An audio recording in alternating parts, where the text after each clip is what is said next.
आज की कहानी का शीर्षक है आधा हिस्सा।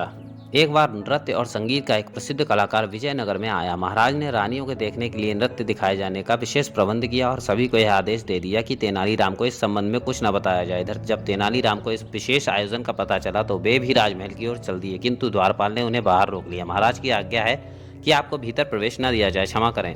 किंतु मुझे पता चला है कि महाराज की ऐसी कोई आज्ञा नहीं है। देखो, तुम भीतर जाने दो, वहां से मुझे जो इनाम मिलेगा उसमें से आधा तुम्हारा। तेनालीराम ने द्वारपाल को लालच दिया। पहले तो द्वारपाल हिचकिचाया, फिर सोचा यदि बैठे बिठाए आधा इनाम मिल जाए तो क्या बुराई है। ठीक है, लेकिन ध्यान रहे जो कुछ मिलेगा उसका आधा हिस्सा मैं लूंगा। ठीक है, वादा रहा, कहकर वह उस द्वार से भीतर आ गया। अब दूसरा द्वार पार करना चाहता था, वहां भी द्वारपाल ने उसे रोका। तब तेनालीराम बोला, देखो मुझे भीतर जाने दो, जो कुछ भी मुझे मिलेगा उसका आधा हिस्सा तो बाहर का द्वारपाल ले लेगा, बाकी आधा तुम ले लेना। क्या बाहर वाले द्वारपाल से ऐसी शर्त तय हुई है?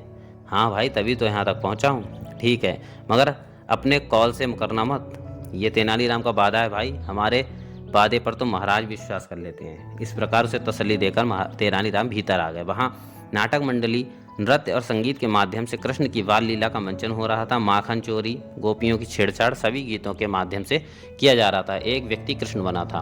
अचानक तेनालीराम को न जाने क्या सूझा कि पास ही पड़ा एक डंडा उठाकर कृष्ण बने कलाकार के सिर पर दे मारा। दर्द के मारे कलाकार चिल्लाने लगा, अरे महाशय, कृष्ण ने तो गोपियों और ग्वाल वालों से न जाने कितनी चोटें खाई और उफ तक नहीं की। आपको भी इस मामूली प्रहार पर नहीं चिल्लाना चाहिए। लेकिन कलाकार पर तेनालीराम की बात का कोई प्रभाव नहीं पड़ा। वह अपना सिर थामकर दर्द से चिल्लाता रहा। यह देखकर महाराज को क्रोध आ गया। उन्होंने तुरंत एक पुलिस अधिकारी को बुलाकर कहा, हमसे लगातार प्रशंसा और उपहार पाकर इसका दिमाग खराब हो गया है, आज इसे कुछ और ही इनाम दिया जाए। हमारी आज्ञा है कि इनाम में इसे 200 कोड़े मारे जाएं।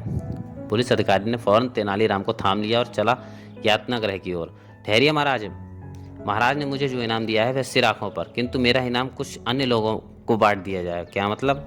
महाराज ने भी उसकी बात सुन ली थी। कोतवाल साहब, इधर ले आओ। कोतवाल उसे महाराज के सम्मुख ले गया। अरे मूर्ख, तुझे इनाम में 200 कोड़े प्राप्त हुए हैं। आश्चर्य से महाराज ने पूछा, क्या हमारे राज्य में ऐसे भी मूर्ख हैं जो यह इनाम लेना चाहेंगे?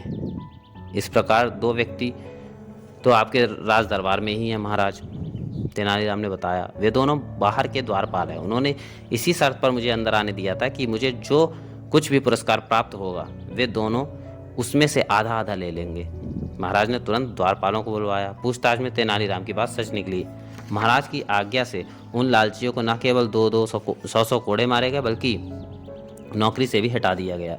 महाराज, हमें इन कलाकारों के साथ साथ अपने दरबार और राज्य के लालची कलाकारों का भी नाटक कभी कभी देखना चाहिए। महाराज ने खुश होकर तेनालीराम की पीठ ठोकी और अपनी बगल में बिठाया। कलाकार पुनः अपनी प्रस्तुति देने लगे।